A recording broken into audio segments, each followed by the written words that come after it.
Hola a todas, hola a todos. Este es el cuarto episodio de nuestra serie Lunáticas. Si no has escuchado los episodios anteriores, para aquí, por favor, y ve hacia atrás. Y escucha los episodios del 1 al 3. Así podrás seguir la historia. Gracias por escuchar. Durante muchos meses en esta investigación no hablamos del padre de Conchi, aunque todas nos preguntábamos qué habría sido de él. Porque a Loli le habían colgado el papel de abandonadora. Pero, ¿y el padre? ¿Dónde había estado el padre? ¿Por qué no había estado allí durante la infancia de su hija? También sabíamos que este era un tema difícil para Erika, y que era difícil sobre todo para su madre, para Conchi. Conchi había vivido toda la vida sin su padre, pero un día, ya mayor, se puso a investigar. Mi madre le buscó porque mi madre y él no tuvieron contacto nunca. A los 33 años mi madre tiró del listín telefónico. 33 años, la misma edad que tenía Erika cuando empezó esta investigación. Conchi consiguió encontrar a Mateo, las familias se conocieron, incluso pasaron algún verano juntas. Erika le llamaba abuelo. Después pasó algo y se dejaron de hablar. Él y mi madre discutieron por algo que tenía que ver con o mi abuela o si eres mi hija, no eres mi hija. Yo es lo que recuerdo, también yo ahí creo que cuando se conocieron tenía 11 años, o sea, que tampoco me acuerdo, se han enfadado, ya está. De eso hace 20 años. Y para Erika, Mateo era ya un recuerdo lejano. Pero de repente, el expediente policial y su nombre ahí, tan claro, lo habían acelerado todo. Erika hasta intentó llamarle. Vamos, que puse la grabadora y todo, pero me bloqueé, tía, y me puse a llorar y me dio como una ansiedad tremenda. Pero también sabía que, si quería llegar al fondo de la historia de su abuela, tenía que hablar con él. Me he dado cuenta que realmente la pregunta que más he querido responder es qué pasó para que se fuera. Y la persona que más puede saber es él. Bienvenidas y bienvenidos a Lunáticas. ¿Qué pasó entre ellos? Una serie de Eso no se habla y Producciones del Cao. ¿Erais novios, no erais novios? ¿Cómo os enterasteis de que se quedó embarazada? Donde intentamos responder a estas preguntas. ¿Fue eso lo que rompió la relación? ¿Ya estaba rota? Y a alguna más. ¿No había relación? ¿Sabías que Loli se fue? No sé, ¿eras consciente? Este es el episodio 4.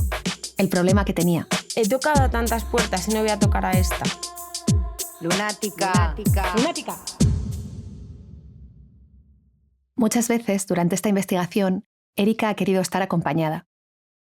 Quería estar acompañada en las entrevistas, pero también en otros momentos importantes, como este, en el que está por fin a punto de llamar a Mateo. La primera vez lo intentó con Dani, su novio. Ahora, Andrea y yo estamos ahí para acompañarla. Si le hubiese pasado algo lo sabrías, ¿no? Bueno, tiene WhatsApp, sigue teniendo WhatsApp, sigue estando una foto, o sea, tiene una foto de perfil en WhatsApp, entonces Erika marca el número y se prepara. va a flipar.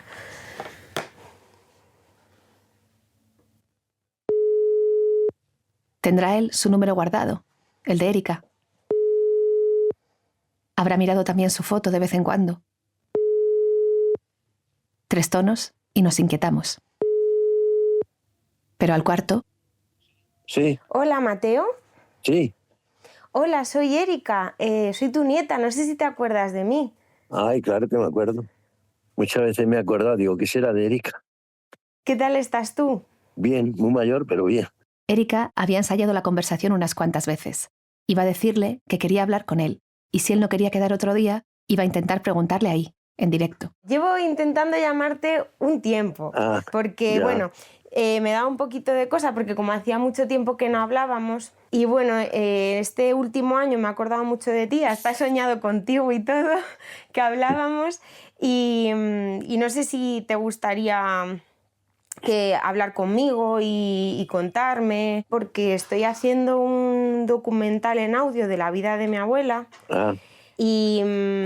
Y bueno, pues han pasado muchos meses y siempre pienso, me encantaría saber la versión de mi abuelo Mateo. No me importaría hablar contigo, pero por teléfono no me apetece. No sé. Bueno, pues voy a verte. Bueno, pues... Mateo dijo que sí. Erika le propuso ir a verle a Sevilla, que es donde vive. Al principio dijo que no, que prefería ir él a Madrid. Pero después fue pasando el tiempo, no terminaba de decidirse y Erika consiguió convencerle. Iría a verle a Sevilla. Así que reservamos un billete de tren para ella y para Dani y también una habitación de hotel. Porque Mateo, ante todo, no quería reunirse en su casa. Ya en Sevilla, en el hotel, Erika está nerviosa. Y que luego en todas las demás he estado con alguien. ¿Sabes? Es la primera vez que va a hacer una entrevista sola. Es que estoy muy nerviosa. Ahora sí que sí. En cuanto salen del ascensor, lo reconoce. Está ahí. ¿Cómo la he conocido de espaldas? Está sentado de espaldas, en la barra. Lleva camisa y zapatos. Es él, seguro. ¿En serio? Estoy casi segura. Sí, es un señor solo en el barrio. Va hacia él y le dice: ¿Abuelo?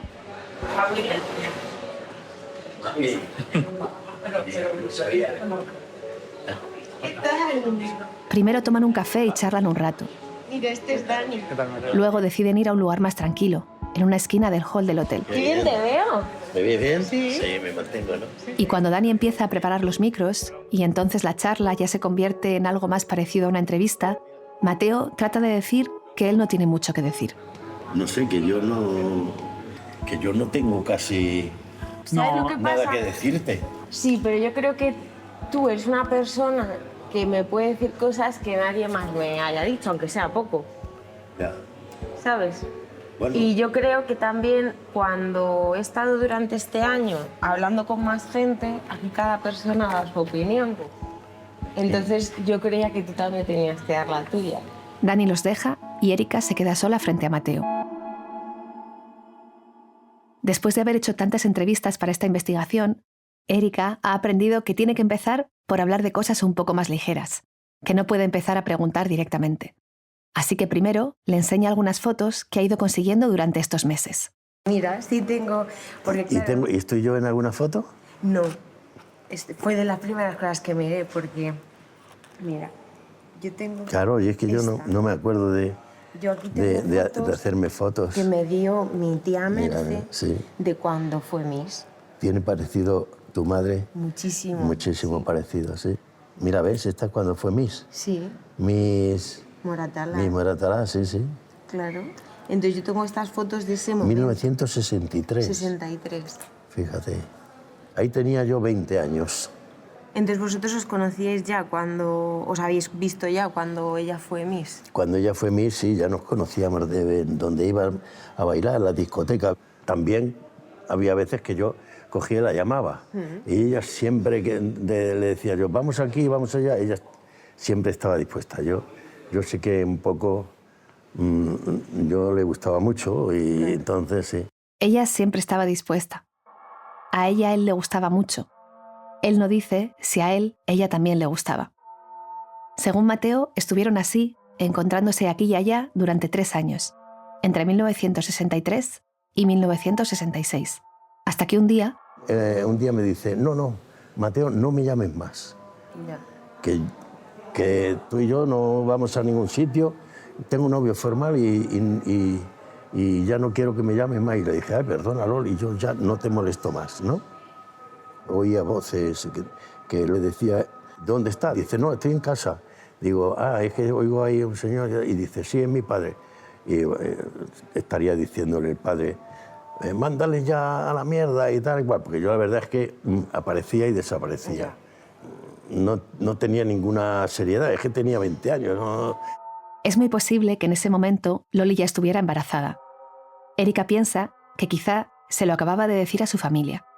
De ahí las voces que escuchaba Mateo al otro lado del teléfono. El padre de Loli, quizá también el resto de la familia.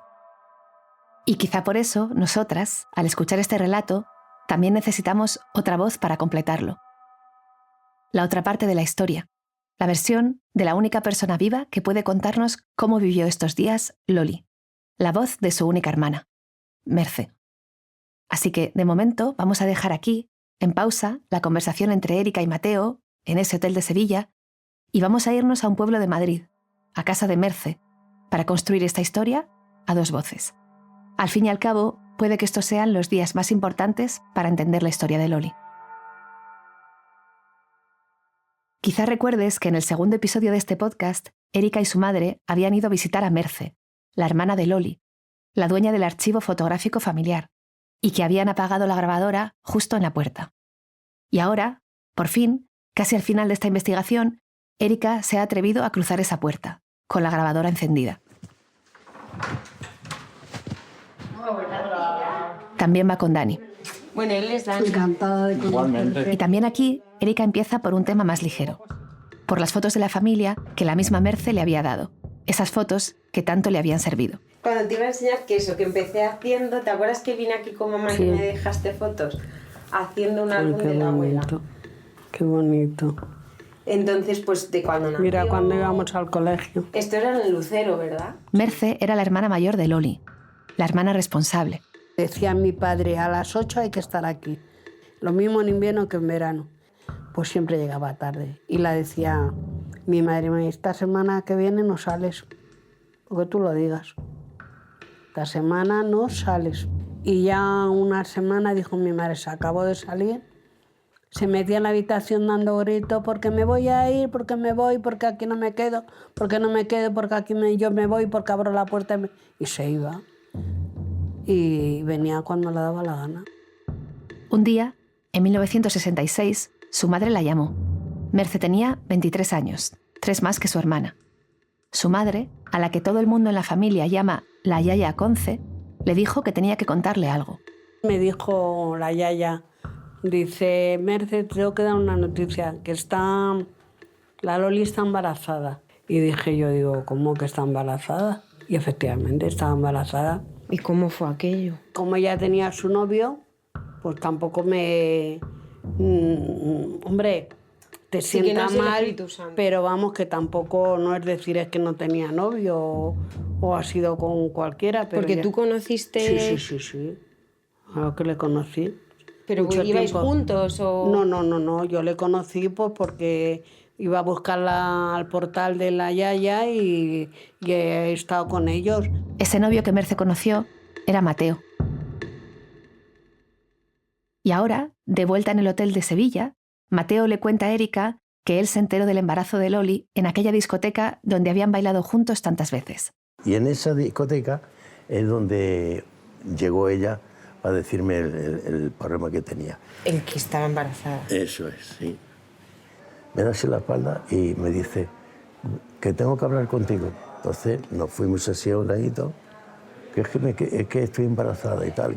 Y digo, pero ahora, sí, además yo creo, la verdad es que no sé, no me recuerdo, ni calculé yo el tiempo que había pasado ni nada, pero para mí que no era posible. Que no era posible, había pasado más tiempo.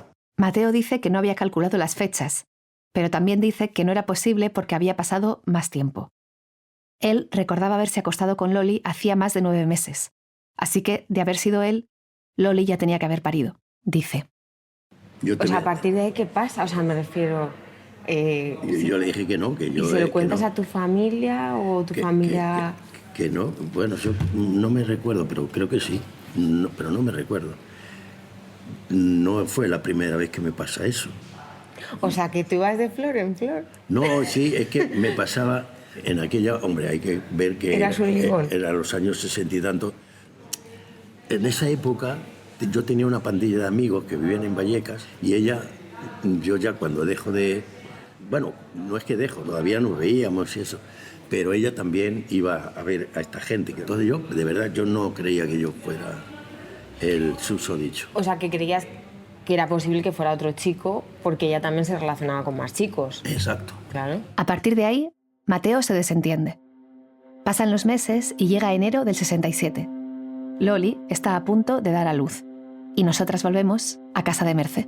Un día me dice que me he meado en la cama. Claro, ya estaba gorda. Dice que me he meado en la cama. Digo, no me digas. Y entonces yo a la vecina la dije, digo, Tere, digo, que mi hermana dice, no, dice, eso es que ha roto aguas. Y entonces corriendo nos fuimos a La Paz. Y luego sí que me acuerdo perfectamente que en La Paz le llamaron para decirle que iba a ser padre y él dijo que no quería saber nada y le dijo la asistenta social, mira, dice que tu novia va a dar a luz, dice, no quiero saber nada y así fue. Pero, según Merce, la historia de Mateo con Loli no acabó ahí. Y a los 2 o 3 meses, un día llama y le dice que baje a la niña para conocerla. Y mi madre no quería, pero mi hermana la bajó y le dijo, dice, no te preocupes, dice que yo todos los meses te voy a dar para que la niña, o sea, para que mantengas a la niña y eso, y que va y no, nada. Puede que ese sea el mismo encuentro que recuerda Mateo, pero de manera un poco diferente. Y tú cuando te enteras, o sea, cuando sabes que mamá ha nacido, ¿tú puedes ir a verla o te dice? No, ella me llama un día y me dice, mira, ven que te quiero enseñar a la niña. Entonces, bueno, vale, voy a verte. Entonces, ¿en dónde? Pues en el barrio suyo, ¿no? Y venía con la niña y me enseñó a la niña y yo le decía, pero Loli, por favor, que yo no... Mira qué bonita y tal. Loli, que yo no soy. ¿Tú no te acuerdas que me dijiste que tenías novio formal y tal? Sí, no, pero eso fue porque me estaba regañando mi padre, no sé qué, no, fue todo, en fin, un desastre, una putada. La siguiente fecha en esta cronología compartida aparece en el expediente policial que consiguió Erika. Es julio de 1967. Conchi tenía 6 meses. Y la policía se presentó en casa de Mateo. Mateo Sánchez, sí.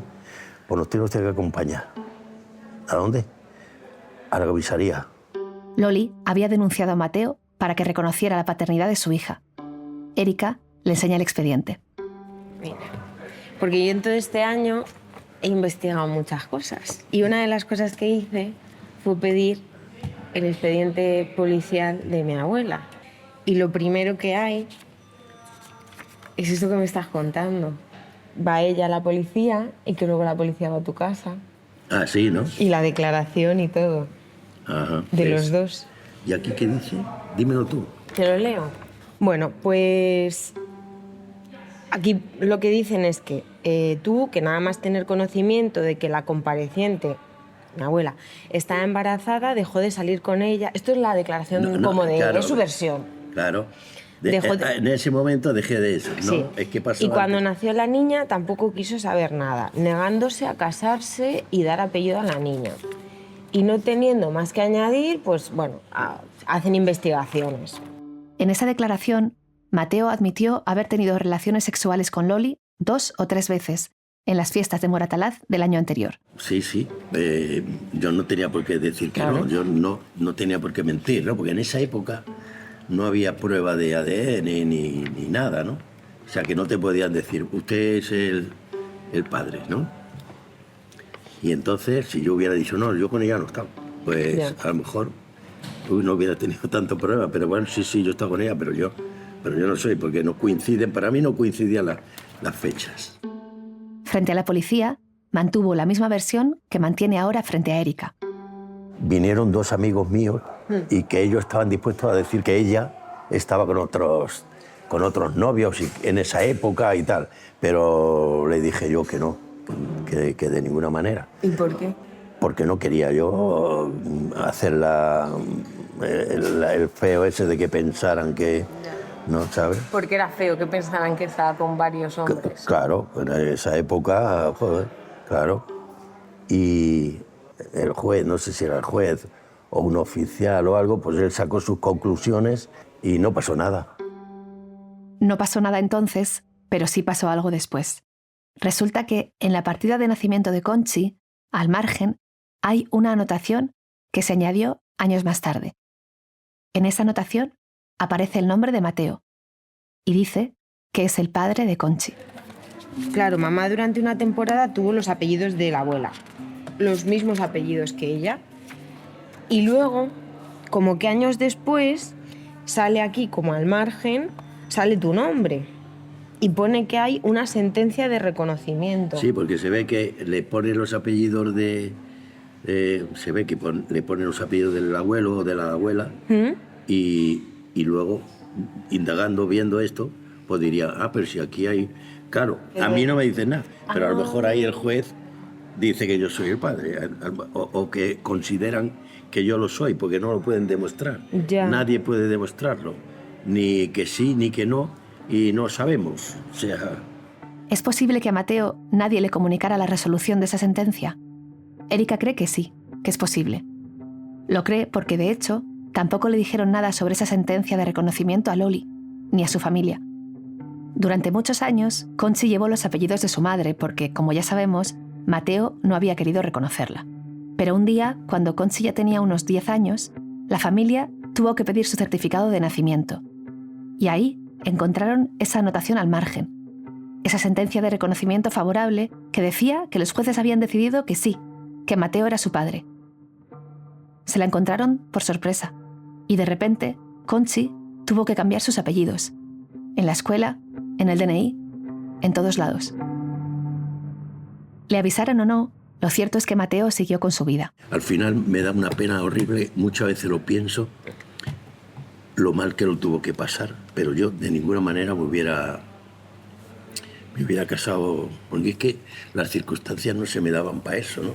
Al otro lado, Loli, madre soltera, empezó a trabajar en la base estadounidense de Torrejón de Ardoz. Merce cuenta que, cuando volvía a casa, cuidaba de su hija, cuidaba de Conchi, hasta que un día desapareció. ¿La noche a la mañana se fue? Sí, de la noche a la mañana. ¿Cómo os enterasteis que se fue? Pues porque no venía esta... ella se fue y no llamaba a la yaya ni nada. Que llega la noche y que no viene, y que no viene. Y llega otro día y ya mi madre dijo, pues voy a ir a la base. Que no, señora, dice, ella pidió la liquidación, que ya se ha ido. Había pedido la liquidación y se marchó. Y ya no volvió. Estuvimos muchos años sin saber de ella, de dónde estaba ni nada. Si vivía o no, y mi madre decía, Virgen Santísima de Navahonda, dime si mi hija vive o no vive. El resto de la historia de Loli hasta que llegó a Bilbao la conocemos por el expediente policial. Cuando se fue de su casa, su padre fue a denunciar la desaparición de su hija a la policía. En el expediente pone lo siguiente. Lo denuncia por si le hubiera ocurrido algo o algunas personas la hubiesen coaccionado para ello. El padre también dice que su hija es más bien baja, pelo castaño corto, ojos castaños y va vestida con un traje de cuero y chaquetón de paño de color gris, y que no se hace cargo de los gastos de regreso al hogar de su hija. Según el expediente, parece que Loli estaba en Granada, pero luego la buscan también en una sala de fiestas o establecimiento similar de Córdoba. De ahí pasa por Zaragoza, por Santander, hasta que llega a Bilbao y empieza la vida que ya conocemos por los episodios anteriores de este podcast. Erika sabe que esa es la vida que eligió su abuela, pero también se pregunta qué hubiera ocurrido si hubiera elegido otro camino, si se hubiera quedado en Madrid, si hubiera criado a su hija en el mismo barrio, como madre soltera. Así que una vez más, vamos a dejar a Mateo durante unos minutos en ese hotel de Sevilla y vamos a irnos a Moratalaz, al barrio de Erika. Pues me acabo de bajar ya en Moratalaz y voy a buscar a Andrea. Desde el principio de la investigación, Erika tenía apuntado un nombre en su agenda, el de Manoli, una amiga de su abuela que Erika creía que podía ayudarle a comprender esa otra vida que no vivió y hubiera podido vivir su abuela. Hola. Estoy a grabarlo. Sí, porque hay que grabar todo. Debo decir que yo no entendía muy bien ese afán por encontrar a una mujer que ni era familia ni parecía saber mucho de su abuela. Pero para Erika parecía ser un asunto pendiente. Ella y Andrea insistieron mucho, así que esta fue una de sus últimas misiones juntas en esta investigación. ¿Tus bisabuelos vivían aquí? Sí, y mi familia, mi madre ha vivido aquí toda la vida. No sabían su apellido, no tenían su teléfono ni su dirección. Solo sabían que Manoli vivía en un portal cerca del que había sido el de su abuela. Pero, de alguna manera, Erika y Andrea consiguieron encontrarla. Qué lista eres. O sea, que tendrá que ser ese. También consiguieron convencerla para que las dejara entrar en su casa y para que las dejara grabar la conversación. A ver, decirme. Nada, pues eso, estamos intentando encontrar a gente que conocía a mi abuela. Pero en realidad, y por primera vez en esta investigación, ellas no estaban allí para hablar de Loli. O no directamente. Bueno, sí, muy malo, muy malo. Muy malo. Y no te creas que yo también soy madre soltera, ¿eh? Loli era una excusa para hablar precisamente de eso. Y entonces, bueno, pues nos lo pasábamos muy bien. Nos peinábamos, la peinaba porque siempre se me ha dado muy bien. Y bueno, hasta que pasan las cosas, cariño. De lo que significaba ser madre soltera en la misma época en la que lo fue Loli. Pues mira, traje aquí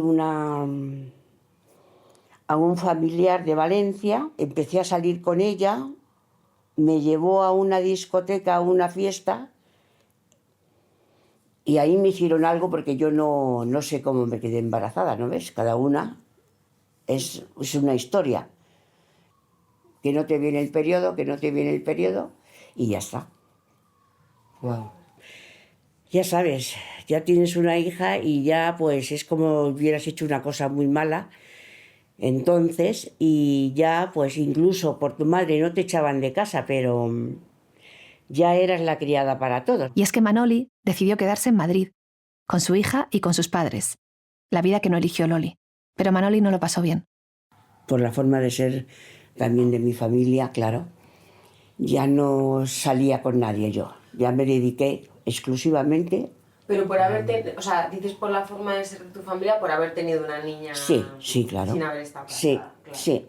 sí. Es que tenía que ser eso. Sí, no, muy mal. Eran otros tiempos, es que la gente era muy mala. Yo tenía una vecina aquí abajo que hasta me seguía para saber dónde iba cuando yo salía con mi tripa a dar una vuelta, cuando me decían que tenía que andar. ¿En serio? Sí. Y todo el mundo en el barrio lo supo por ella. De hecho, la familia de Erika también la recordaba así, como la chica del barrio que se quedó embarazada sin estar casada. Yo me acuerdo que cuando salía así con alguien, todos decían que sí, que no les importaba y que importa, pero no les importaba hasta que si podían sacar algo de ti. Luego, si tú tienes una niña, no querían nadie con una niña. Manoli les contó que su familia se hizo cargo de la niña, pero que no lo hicieron gratis. Quieras o no, te están haciendo un favor con que se quede aquí lo que has tenido. Bueno, yo he tenido que dar mi sueldo hasta que mi madre se murió, que se ha muerto en el 2009. Y toda la vida echándotelo, tu misma familia echándotelo en cara, ¿eh? O sea que no, muy mal, muy mal. Por eso digo a mis nietas que se preparen, que vivan la vida, que la vivan a tope. Erika y Andrea pasaron un rato largo hablando con ella, entendiendo cómo lo pasó esta mujer que optó por otra vida, la que podía haber tenido Loli si se hubiera quedado en Madrid, la otra cara de la moneda, la posibilidad que no fue. Bueno, en fin, placer, ¿eh? Bueno, cielo, igualmente, que seáis tan monas. Muchas gracias. Hasta luego. Adiós. Y vivir la vida, cariños. Pero tened mucho cuidado, ¿vale? Vale. Y más ahora, con todo lo que hay. Vale, Adiós. Nunca sabremos, claro, qué habría pasado con Loli si se hubiera quedado. Solo conocemos lo que vivió, y lo conocemos después de muchos meses de investigación de Erika y Andrea. Pero, ¿y Mateo? ¿Qué hizo mientras Mateo? Eso sí lo sabemos. Muy poco después de que Conchi naciera, Mateo aprovechó una oportunidad laboral para irse de Madrid y de ahí siguió viajando. Después, formó una familia con mujer e hijos, mientras Conchi crecía con el relato de una madre que la había abandonado y de un padre del que nunca supo nada, pero cuyo nombre recordaba toda la familia. Hasta que, como ha contado Erika al principio de este episodio, cuando tenía 33 años, Conchi se puso a investigar. Quería conocer a su padre. De esto hablaron, casi al final de la conversación, Erika y Mateo, de vuelta en ese hotel de Sevilla. Cuando más o menos mamá tenía la edad que yo tengo ahora, más o menos, ella decidió que quería conocerte y hablar contigo, y ella te buscó, y creo que fue o por el listín telefónico, no me acuerdo muy bien cómo fue. Sí. Las familias se conocieron, pasaron un tiempo juntas y Erika empezó a llamar abuelo a Mateo. Pero un día Conchi y él discutieron. Mateo seguía diciendo que él no era el padre de Conchi. Entonces, cuando yo la vi, dije, la misma cara de la madre. Claro, si yo llego y se parece a mí totalmente, entonces, Ya. pues a tu madre le dije eso, digo, es que a mí no me parece que yo sea tu padre, ¿no? No, sí, pues ella dice que sí y tal. Yo digo que yo digo que no, que yo creo que no, porque... Justo por esos años empezaron a existir pruebas de paternidad fiables y Mateo decidió zanjar el asunto y pedir una. Yo fui el que la pedí, que me costó el dinero, además. Me costó 300 y pico mil pesetas. No me costó 3 duros. Los resultados de esa prueba dicen lo siguiente. Primero, el estudio de los diversos marcadores genéticos moleculares utilizados no ha permitido excluir la paternidad de Mateo Sánchez como padre de Concha Sánchez. Segundo, el análisis estadístico de la probabilidad de paternidad de Mateo Sánchez respecto a Concha Sánchez, teniendo en cuenta la estructura genotípica del presunto padre y la distribución de los distintos marcadores analizados en la población, ha concedido probabilidad de paternidad del 99,9%, lo que corresponde a una paternidad prácticamente probada. Loli, la Locatiwhiskis, la mujer despreocupada, la que, decían, se acostaba con muchos hombres, solo había señalado a uno de ellos como el padre de su hija. Y tenía razón. Pues fíjate, si quieres que te diga la verdad, pues yo sigo diciendo que estoy dudoso, vamos. ¿Y por qué crees que es eso? Si la prueba de ADN...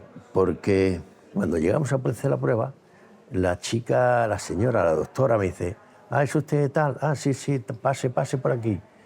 Y resulta que era amiga de tu madre, o tu madre les había llamado, oye, para hacer la prueba y tal, y entonces lo vi todo muy fácil, muy preparado. Yo qué sé, por eso te digo que yo no lo sé, pero vamos, debo estar equivocado. Sigo pensando ¿Tú crees que no. que es más duro pensar que sí? ¿Eh? O sea, que a lo mejor piensas que no porque es más duro reconocer que sí. Reconocer, o sea, no lo sé, la verdad. No, eso no te sé decir. Yo la verdad es que es una pena grandísima. Yo lo pienso muchísimas veces y fue una putada, la verdad, en mi vida. ¿No? Yo soy muy buena persona, he hecho bien a todo el mundo, he trabajado y he hecho las cosas bien y eso me tiene un poco dolido, la verdad. Pero entonces, ¿yo te puedo seguir llamando abuelo o no? Pues sí, claro que vale. sí. Pues sí, claro que sí. Mateo ha sido siempre muy cariñoso con Erika. Hoy, por ejemplo, ha dejado que grabe esta conversación porque sabe que para ella es importante, aunque a él le incomode. Pero la relación con su hija, con Conchi, ha sido siempre más difícil. Mateo, que ha tenido un buen trabajo, recuerda algunos momentos en los que ayudó a Conchi económicamente. Un verano, por ejemplo, le dio dinero para que mandase a Erika a un campamento que ella sola no hubiera podido pagar. Pero Mateo no estuvo allí cuando su hija lo necesitó de verdad. No estuvo cuando Loli desapareció y Conchi tuvo que criarse con sus abuelos. Tampoco estuvo después, cuando nació Erika, ni en ningún otro momento importante de la vida de su hija. ¿Y Conchi? ¿Cómo vivió todo esto Conchi? La ausencia de su padre, la de su madre, el estigma de ser la hija de una madre soltera, criarse con sus abuelos.